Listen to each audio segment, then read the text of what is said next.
To create this dashboard, I'll start by adding a gradient background and some translucent rounded containers to set up the layout. And since this is the overview dashboard and it's the first in a 3-part series, I'll also add some tabs for easy navigation. For the overview, I'll start with KPIs for operational metrics that include the metric values and names, Sparklines, and icons. And for the financial metrics, I'll build these segmented donut charts all within one worksheet. To show the difference between sales and costs, I'll use a diverging bar chart and put a twist on it by adding rounded bars and circle markers that only appear for the maximum values. And then between the positive and negative values, I'll add the net. To represent gross profit margin by segment, I'll use a gradient radial chart that has proportionate rings. And for the cost breakdown, I'll create a lollipop-like chart with rounded bars and circle markers on the ends to hold the values. To start, I'll connect to our order sales data. So I'll choose this Excel file, and I'll drag in the order sales data sheet. This contains orders and sales data from a company. And instead of starting off on a worksheet, I'm going to start off on a dashboard so I can create the background. And I'll set the dimensions of this dashboard to 1300 by 800. For the base layer, under Objects, I'll drag in an image. And I'll choose a file that I created in Canva that has a gradient background. And I'll have all the images linked in the description. Then under the Layout tab, I'll change the position to be 0, 0, and the size to match the size of the dashboard. The next layer I want to add is a rounded corner container with a translucent background. So on this empty worksheet, I'll create a calculative field called box and put 2 quotes in it. Then I'll drag this calculative field to the marks and make it a label. And you can see there's some text in here, so I'm going to go to the tooltip and remove everything that's in here. And now that there's no text when I hover, I'll right-click, go to Annotate, Area, and hit OK. Then I'll set this from Standard to the entire view. And you can see this created a container on the worksheet. I'll go back to our dashboard, go to the Dashboard tab, and drag our Sheet 1 in. I'll hide the title of the worksheet, and under the Layout tab, I'm going to change the position to 0, 0, and the size to match the size of our dashboard. But you can see it's covering up our gradient background, so I'm going to right-click Format, and I'll set the worksheet shading to None. To get the translucent effect and the rounded corners for our container, I'm going to right-click Format within our container. I'll change the shading to white and set it to 40%. This will give us that subtle see-through effect. For the border, I'm going to set this to white, and for the corners, I'll set it to very rounded. And when I pull these in a little bit, you can see we now have that translucent rounded corner container. And while I could create this background within Canva, I prefer to use annotations to create the containers directly within Tableau. This gives me more flexibility so I can adjust and move things around as I work with the elements. So I'm going to create the layout directly within Tableau using the same method. I'll right-click, go to Annotate, Area, and hit OK. And there are a lot of different ways that we can design these containers. So I'm going to right-click Format in this container, and I'll change the shading to a light gray, and add a white border. And I'll make the corners very rounded. Then I'll go through the same process to create another container. And since we can control the opacity of the containers, we can layer all these on top of each other. So I'm going to format the shading on this container to be white and change it to 70%. I'll give it a white border and make the corners very rounded. To complete the layout, I can just repeat this process to create more boxes, and then format and position them where I want the elements on my dashboard to be contained. And now that I have the layout that I want for my dashboard, I'm going to rename this dashboard to be the overview. And I'll rename our background worksheet to be OV-back. Since this is the first in a series of 3 dashboards for overview, sales, and orders, I want to make navigation easy between them. To do this, I'll add navigation labels at the top so users can easily switch between the dashboards. So I'll start by pulling a navigation object in. I'll right-click to edit the navigation button. But when I drop down, you can see the only navigation option is the dashboard that we're on. So I'm going to create a new dashboard called Sales, and I'll create a new dashboard for Orders. Then back on the Overview dashboard, I'll edit the button, and I'll choose to navigate to Sales dashboard. For the title, I'll put Sales, and I'll change the font to be Tableau Medium, size 14, and a lighter gray. You can also choose to use an image instead of text. And the background's automatically dark, so I'm going to edit the button again so I can change the background to be none. Instead of recreating that object, I'm going to click the down arrow and choose to copy the object. Then I'll paste the object. And I'll edit the button so that it's navigating to the Orders dashboard. I'll change the title to Orders, but everything else can remain the same. Since this is the Overview dashboard, instead of creating another navigation button for the Overview, I'm going to drag in a text object. I'll type Overview in there, and I'll change the format to match the format of our navigation buttons. Except for the color, I'm going to choose black, since I want it to look selected compared to the others, since this is the Overview dashboard. And while I can mess with the alignings of this, I think this is the perfect use case for using a horizontal container. To add these to the horizontal container, I'll start by clicking on the Overview text. Then I'll hit Shift on my keyboard and drag it into the horizontal container. And I'll do the same thing for the navigation objects. And because these objects all belong to the horizontal container now, I need to go to the Layout tab, click on the horizontal container, so I can position the entire container. To get these evenly spaced, I'll hit the down arrow on our horizontal container and choose to distribute the contents evenly. And it's a small difference, but you can see the overview is a little bit off, and that's because I need to center the text. So now when I go into presentation mode and I click on the Sales Navigation tab, it takes us to the Sales dashboard. And I can do the same thing with Orders. Now that we're able to navigate between these 3 dashboards, I'm going to start by building out the first, which is the Overview dashboard. And since the overview is high level, the first element I want to add to this are some KPIs. So I'll create a new worksheet to house the KPI metric labels and their values. To get all the labels and values within just this worksheet, I'll start by adding measure names to the columns. And I'll add measure values to the marks. And I'll make the measure values a text. Then I'll reorder these so that sales is at the top, and I'll remove all the ones I don't want displayed. And there are 2 metrics that I want to add in here that are not currently measures. So I'll type in the shelf the count distinct of the order ID.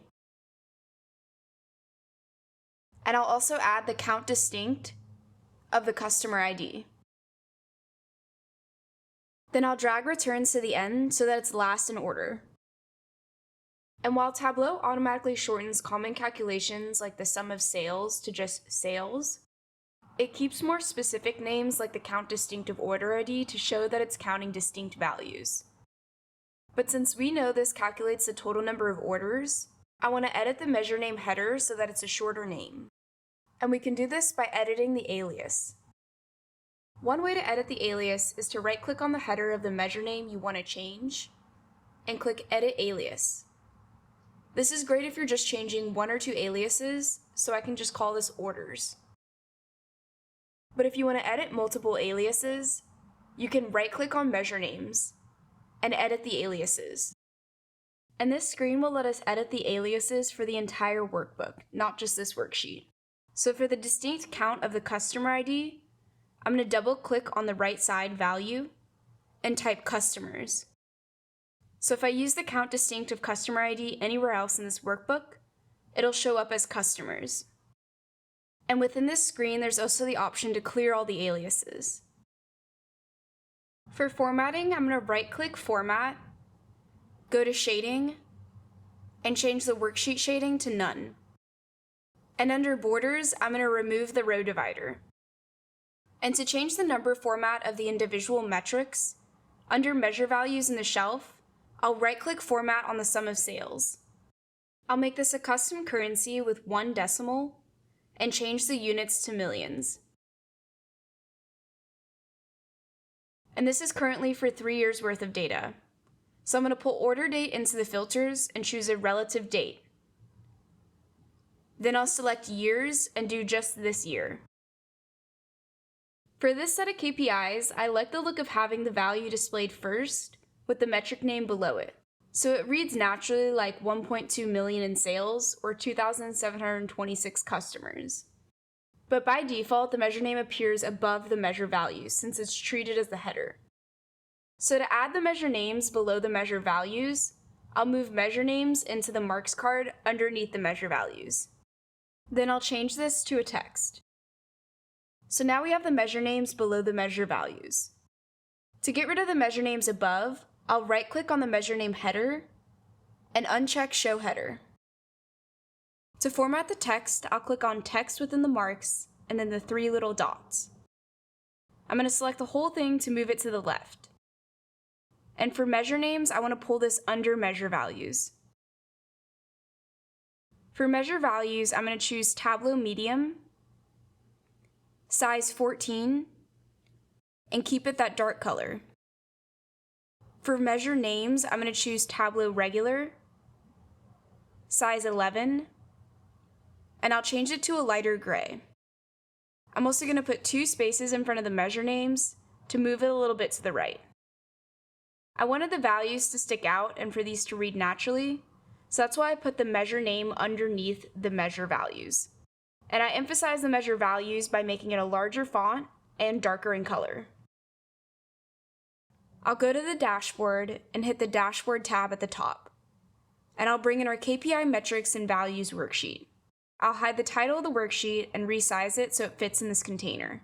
And I want to set this to the entire view. And now that we have the KPIs, I also want to add Sparklines for each of our metrics. These are small charts that show trends over time.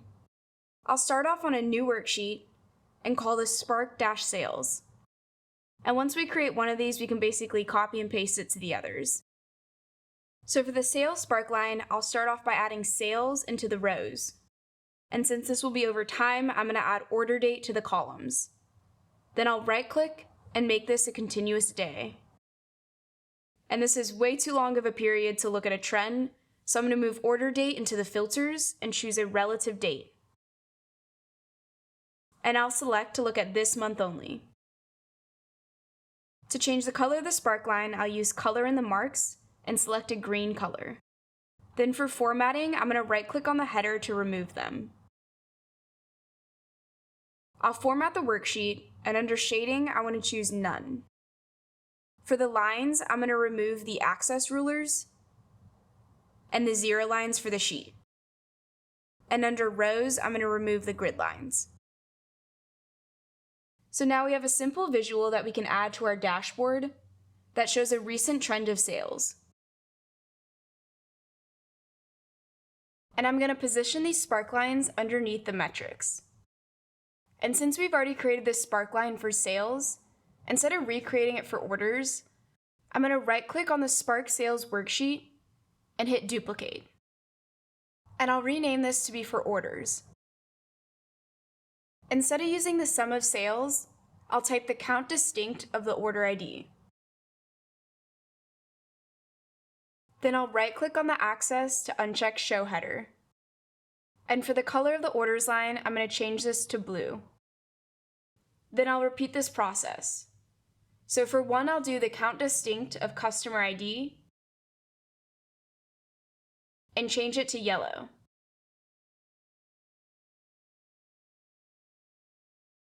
And for the last, I'll do the sum of returns and make the line red. And now I can add these 3 Sparkline worksheets to the dashboard. And I'll place them all below the metrics.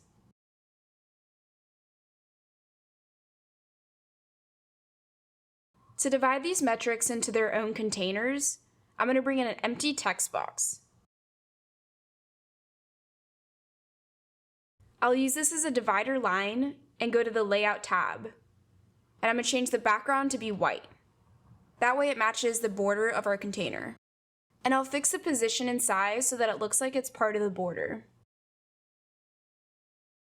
Then I'm going to copy and paste this line and move it over between orders and customers. And I'll do the same thing between customers and returns.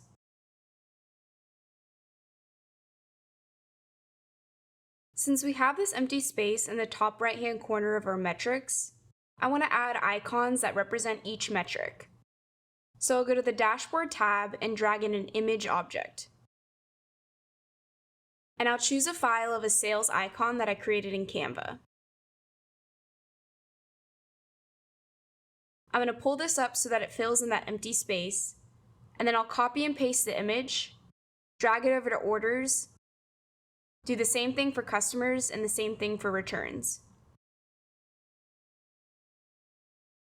Then I'll edit the image for orders and I'll change this to my orders icon. And I'll do the same thing for customers and returns.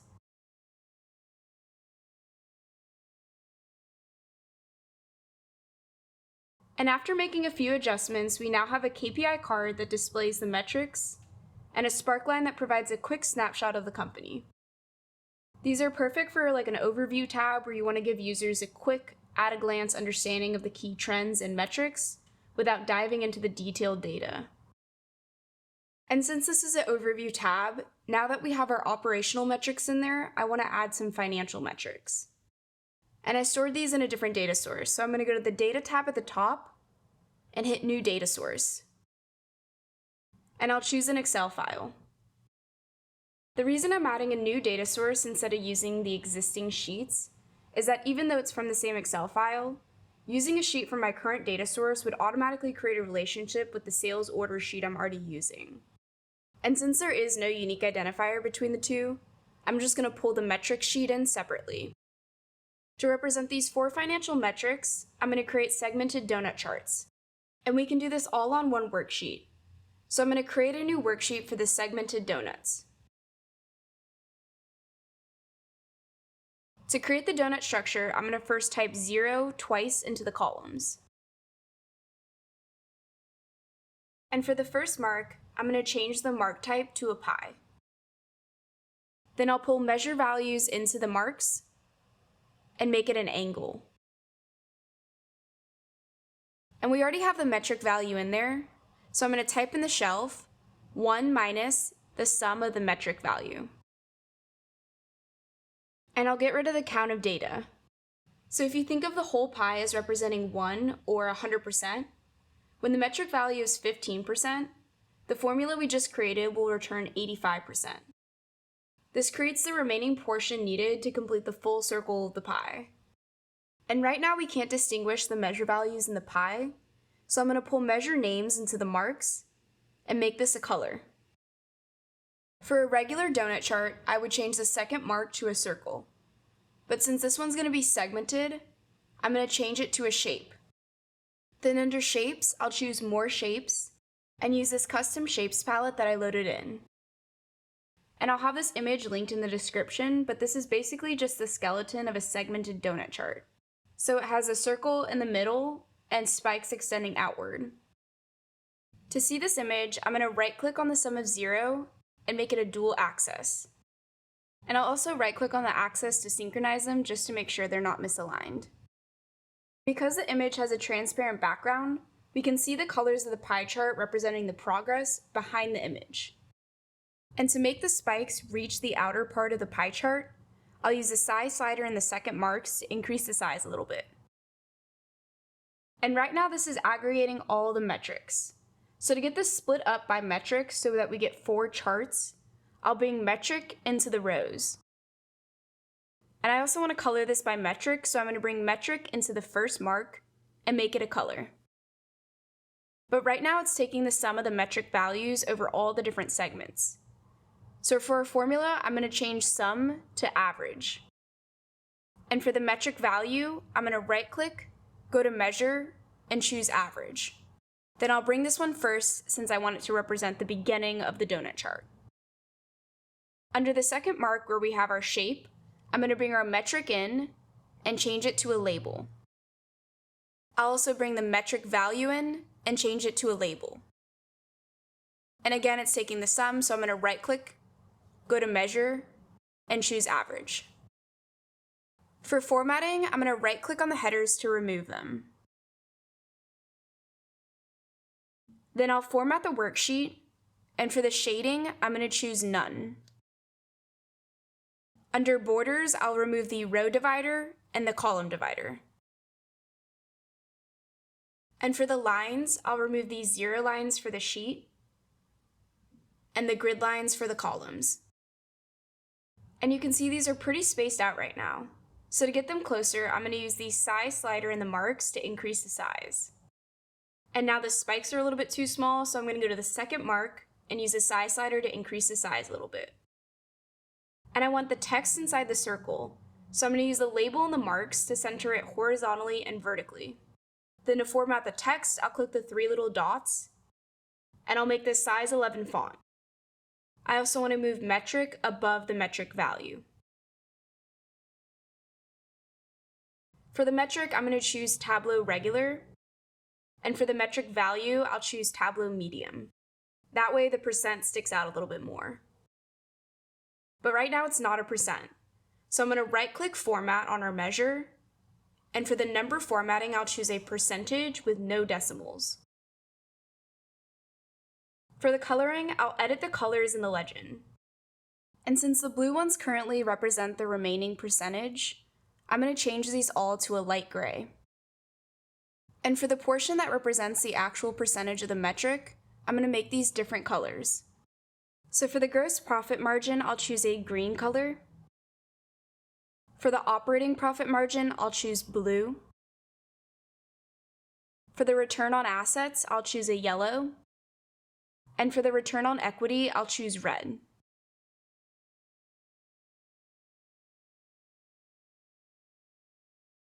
On a dashboard, I'll add our segmented donut charts. I'll hide the title of the worksheet and resize it so it fits in this container. Then I'll set it from standard to the entire view. And we don't need the legend anymore, so I'm going to remove that. This is super small, but I think that it's a little bit off-centered when I use a percentage. So what I like to do is go back to the worksheet, go to the label and the marks, and put a space before the metric value. And now it just looks more centered. While I would typically use a segmented donut chart to show progress towards a goal, I used it here for the financial metrics because it clearly shows how each one fits into the company's overall financial picture. And I'm also just going to copy and paste the divider I made earlier for the KPIs and bring it down to the segmented donut charts to create a divider between each financial metric. The next chart I'm going to add is a diverging bar chart with sales above 0, costs below, and the net values in the middle. It's kind of like a spine chart because it's balanced around 0, but it's more like a diverging bar chart because it's going to show the contrast between positive sales and negative cost over time. And since we currently only have sales data, I'm going to go to the Data tab at the top and hit New Data Source. And it's going to be the same Excel file, but this time I'm going to pull in cost. And you can see the cost data is aggregated to the quarter-year level, which our sales data isn't. That's why I didn't join the two tables together here, because we're going to blend it together later. I'll create a new worksheet and we'll start with the sales bar chart. So I'm going to click on the Order Sales data source, and I'll bring sales into the rows. And I'll bring order date into the columns. Then I'll right-click on order date and I'll change this to be in quarters. And this is purely for the design of it, but I like rounded bar charts, so I'm going to go ahead and make these rounded. To do that, I'll bring measure values into the rows before sales. I'll type 0 into the measure values and remove all the ones that we don't need. Then I'll reorder sales below the 0. For the first mark, it's already set as a line, but I want the measure names to determine the path of the line. And you can see we get this crazy weird line when we do this, and that's because we have a continuous column. So I'm going to right-click on our order date and make it discrete. Now we get those bars, and if I increase the size using the size slider in the marks, you can see they're rounded bars. And since this is going to represent sales, which is positive, I'm going to go to color in the marks and change this to be a light green. And I'm going to use this second line down here as a marker. But I only want the marker to appear for the maximum sales bar within our view. So under the second mark, instead of changing it to a circle, I'm going to change it to a shape. And my little hack for getting the shapes to disappear where I don't want them to show is to use a transparent image as a shape. I've loaded this empty shape into Tableau, and I'll include this in the description, but it's basically just a blank image you can use wherever you want the shape to be invisible. So you can see it's not colored as the same background or anything here, it's just an empty shape. For identifying the quarter with the maximum sales, I'm going to create a calculated field called max sales. In here I'll type the window max of the sum of sales, and I'll set this equal to the sum of sales. So this will only return true when it's the max value. I'll pull this field into the second marks, and I want this to determine the shape. Then I'll edit the shapes legend, and for false, I'm going to choose that empty shape I created. For true, I'll select a filled-in circle. So now we only have a circle for the quarter with the maximum sales. To get these on the same plane, I'm going to right-click on the sum of sales and make this a dual axis. Then I'll right-click on the axis to synchronize them. And you can use the size slider in the marks to adjust the size of the circle and the size of the bars. For the color of the circle, I'm going to choose a darker green. Then I'll remove both of our axes, and I'll hide the field label. For formatting the worksheet, I'm going to change the shading of the worksheet to none. And for borders, I'm going to get rid of the row divider and the column divider. Under lines, I'll remove the 0 lines. And for the rows, I'm going to remove the grid lines. So now that we have our sales bars, I also want to create the cost bars and show the net between them. These two data sources currently don't have any unique identifier between them. This is why I added the tables in as separate data sources, even though they're in the same sheet in Excel. So instead of joining the data together, I'm going to blend them. And while we don't have a unique identifier between them currently, I can see that the sales data has an order date field, and the cost data has a quarter year field. So I can use the order date field to derive the quarter year for the sales data. I'll create a calculated field called quarter year, and type the string of year of the order date, plus, in quotes, space Q, plus the string of the quarter of the order date.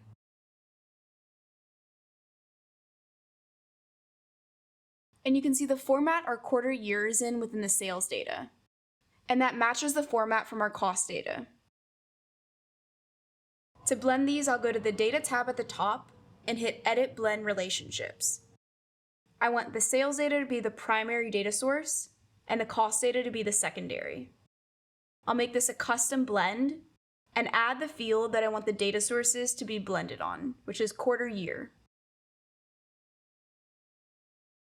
Now I can pull sales in from our sales data source and cost in from our cost data source.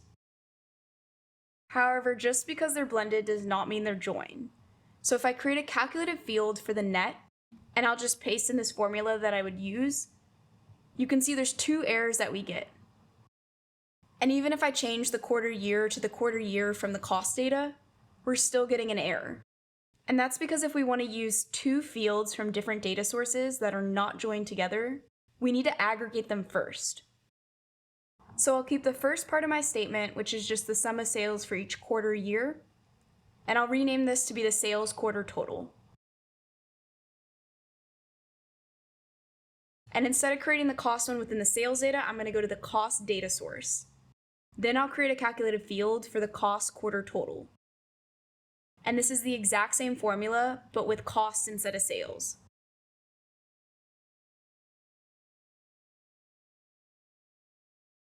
Now if I go back to the sales data source and I create a calculated field for the net, I can use these two calculated fields that I created within their own data sources. So I'll do the sales quarter total minus the cost quarter total. And you can see it's summing up the right side, so I need to sum up the left side as well. And now we have no errors, but we've created a calculation using fields from different data sources. To show all of these together, I'm going to put the sales quarter total in the view.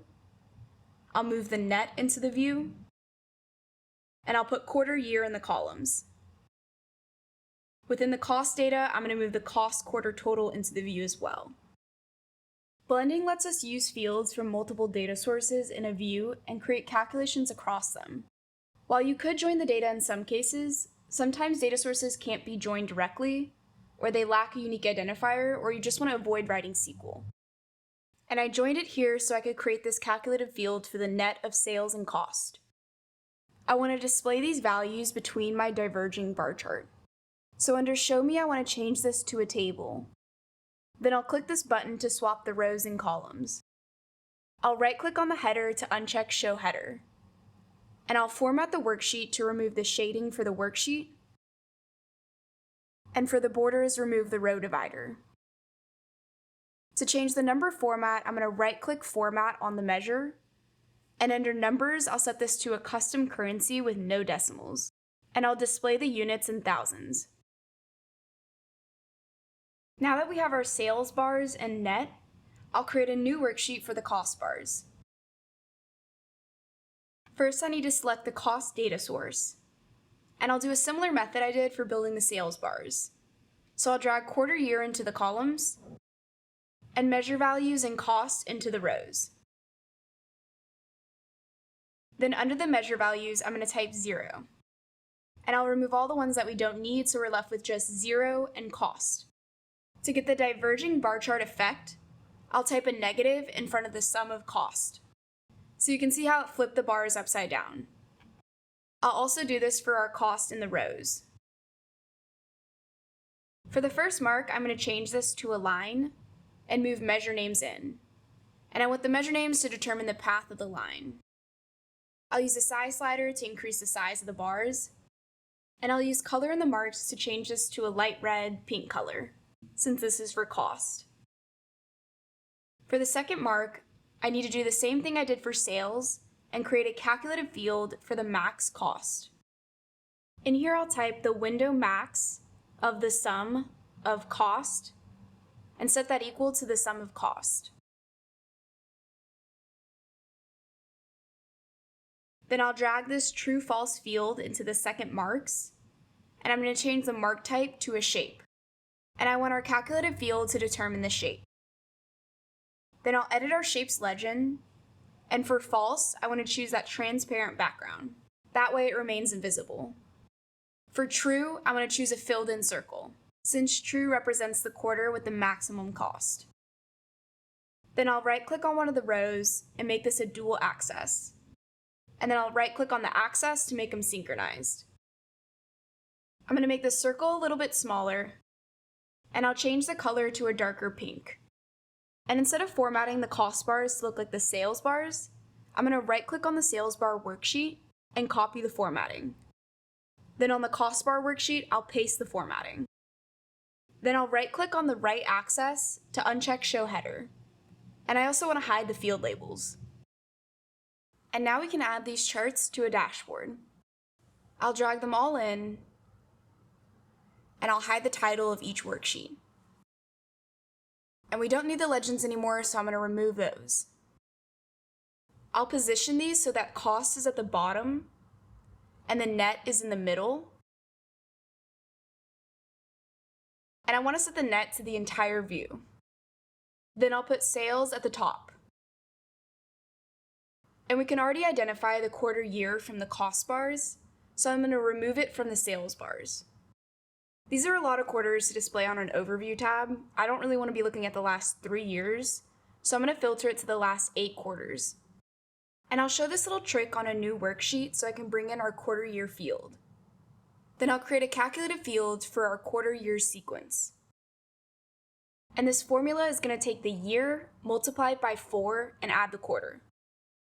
And since our quarter year field is a string, I need to extract the left 4 digits to get the year. And I'll extract the right digit to get the quarter. To use these in the calculation, I need to wrap them in the integer function. So this is creating a sequential numbering system for the quarter year values. So within the view, you can see that for each period, like Q1 2024 and Q2 2024, it's one number apart. And while you can easily filter for the last X quarters using a date field in Tableau, for string fields like fiscal year data, this creates an ordinary sequence that we can use in our filter. To get the last 8 quarters, I'll pull our quarter year field into the filters. Then I'll choose top and do it by field. So I'm going to select the top 8 using the quarter year sequence field and taking the average.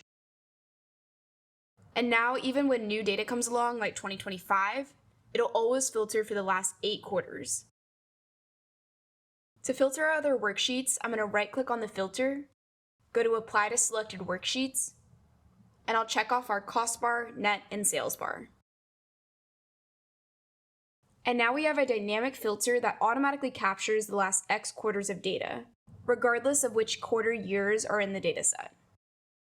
To label this visual, I'll bring in a text object, and I'll call this sales and cost. I'll set this to Tableau regular and size 14, and I want this to be a darker color. I also want to label the net, so I'm going to copy and paste the text box and edit the text to be net. I'll set this to Tableau medium and size 9 font so it matches our actual values for net.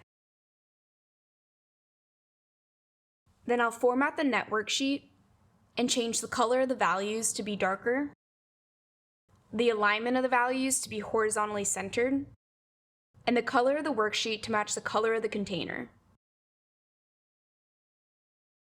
That way I can overlap the net and the rounded bars to give it a more square rounded effect. And to get that effect, I need to bring the floating order of the net worksheet to the front. And after adjusting the positioning, we have a diverging bar chart that shows the sales above and the costs below a central axis. The center displays the net values representing the difference between the sales and costs for each period. And we've added markers to highlight the quarters with the maximum values for sales and cost. The next visual I'll add to this dashboard is a radial chart. When building a radial chart, we have to union the data to duplicate the number of rows. And I want to use the metrics data source, so I'm going to select that, go to the data source tab at the bottom, and I'll drag metrics underneath our original metrics table to union them together. This basically stacks 2 tables on top of each other, and you can see it generated this field table name, and this will identify which table we're using. And for radial charts, there's a few calculated fields that we have to create. So I'll start with our radial points. And here I'll type if the table name contains 1, then 0, else 270. I'm starting with 270, but I'll show the effect this value has on the rings within the radial chart.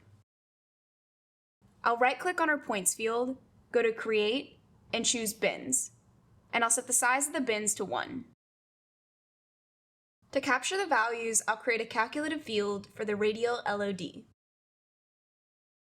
I'll hold fix the field that I want the rings to represent, which is segment, and any fields that I want to use to filter on.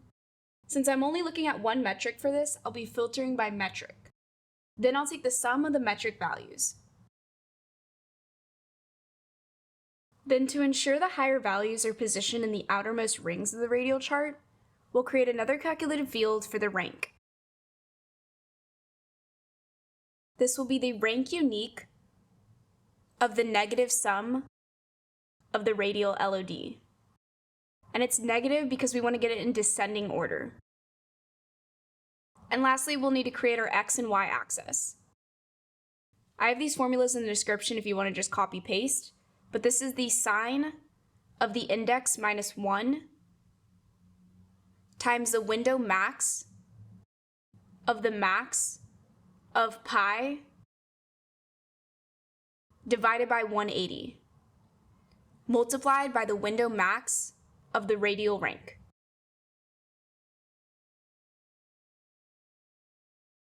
And since y is going to be so similar, I'm going to right-click on our x field to duplicate it. I'll edit it and call it y, and just change sine to cosine. Then I'll remove table name so we can build the structure of the radial chart. I'll move x into the columns and y into the rows.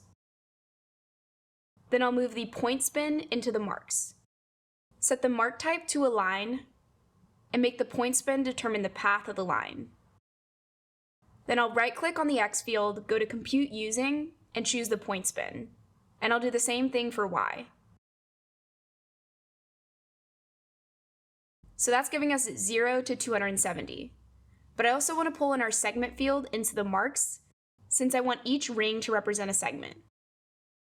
To get those multiple rings, I'll right-click on X and hit Edit Table Calculation. And just for the rank calculation, I want this to be segment instead of the point spin. And I'll do the same thing for Y. Then you can use the size slider in the marks to increase the size of the rings. I'll make segment a label and pull in our LOD calculation as a label so we can see the values. And right now these values are too high because there's multiple metrics in there. So I'm going to pull metric into our filters and filter for just the gross profit margin. And the values are still too high because we union the data to create the radial chart. So I'll edit our LOD that calculates the values, and I'll add table name to the fixed condition. Now the values are what they should be. To position and format the text, I'll go to Label in the marks, and for positioning, I'll choose the line ends. And instead of this being at the end of the line, I only want it to be at the start of the line. Then I'll click the 3 dots to format the text. I'll move segment to the beginning, put a colon, change this to Tableau regular, size 10 font, and keep it black. And since gross profit margin is a percentage, I'm going to right-click Format on our LOD, and I'll change the number formatting to a percentage with no decimals. Currently, we have the point set from 0 to 270, so the rings don't accurately represent each segment's percentage. To make the rings match the actual percentages, like 16% being 16% of a full circle, we need to adjust our points formula. So instead of 270, I'm going to type holding fixed the segment, the metric, and the table name. Take the sum of the metric values. Then I'll multiply by 360, since 360 degrees represents a full circle. This formula is basically our LOD that calculates the values, multiplied by the full degrees of a circle. But when I apply this, you can see it makes the rings look odd. And that's because the axes have also shifted. So if I go back to our traditional radial chart, you can see both axes are from -3 to 3. But in our new version that accurately shows the percentages, the axes have changed. So if I adjust the axes in the new version to be from -3 to 3, now we have a radial chart that shows the actual percentages. But because in this case the metric gross profit margin is a small percentage, and even the highest at 38% doesn't pass the halfway mark of a circle, I'm going to edit our formula to remove the table name from our formula. This essentially doubles the length of the rings to make it look more like a radial chart. And it'll still keep each segment proportionate to the others. Alternatively, I could have used 720 instead of 360 to double the length of the rings. So depending on what the range is for your values in the radial chart, you may want to increase or decrease the multiplier in the points formula. And we have a few options for color. So I can use color in the mark to change these all to one color. I can also pull segment into the marks and change this to a color. That way we get 3 distinct colors for each segment. If I bring point spin into the marks and change this to a color, this will give us a gradient. And I'll edit the colors in the legend to assign the palette again. So each ring or segment has its own gradients. If I remove the segment coloring and leave only the points coloring, it gives us the same gradients for all the rings. But I'm going to leave segment in here for this example because I want each ring to have its own gradients. And to soften the vibrance of the color, we can use color in the marks to decrease the opacity. I'll remove the headers for the axes. Then I'll format the worksheet to remove the shading. For lines, I'll remove the grid lines, the zero lines, and the axis rulers. Then I'll add our radial chart to the overview dashboard. I'll hide the title of the worksheet and resize it. And I'll use the layout tab because I like to match the width and the height of the worksheet to make it a perfect square. And the last visual I'll add is a lollipop chart, which are basically bars with circles on the end. And I'll do this for the cost breakdown. I'll add measure values to the columns and the type of cost to the rows. To get the circles or bubbles on the end, I'll add cost to the columns. Within the measure values, type 0 and remove all the ones that we don't need. For the first mark, I'll make this a line, and I'll move measure names in so it can determine the path of the line. And you can use the size slider in the marks to increase the size of the bars. This also works with regular squared bars, but I like the rounded bar effect. And I'll make the second mark a circle. Then I'll right-click on one of our columns to make this a dual axis. And I'll right-click on one of the axes to synchronize them.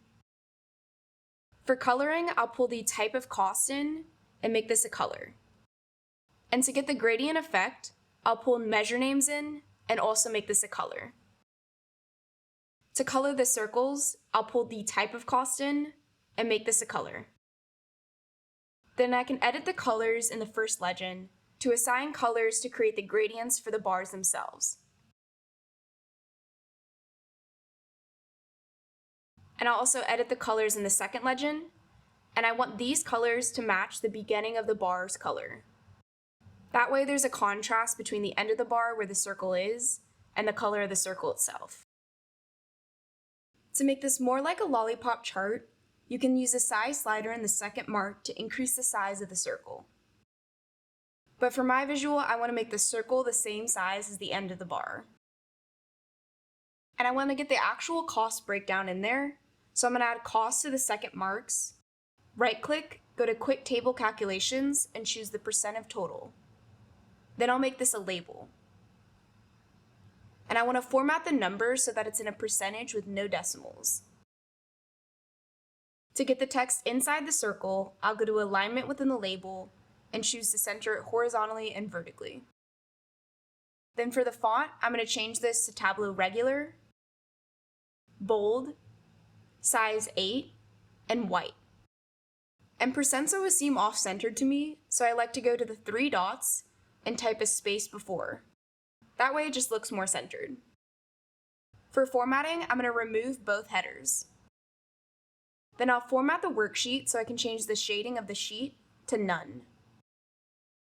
I'll make the font of the type of cost size 10, Tableau Regular, and black.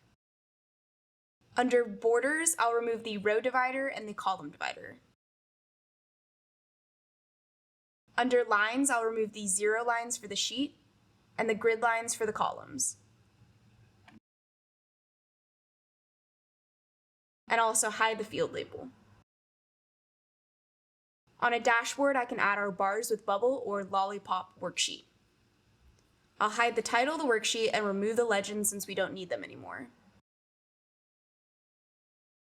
I'll resize it, and I want to set this to the entire view. I also want to add some titles, so I'm going to copy and paste our sales and cost title, and I'll edit the text so that we have GPM by segment. And I'll do that again so I can create a cost breakdown title.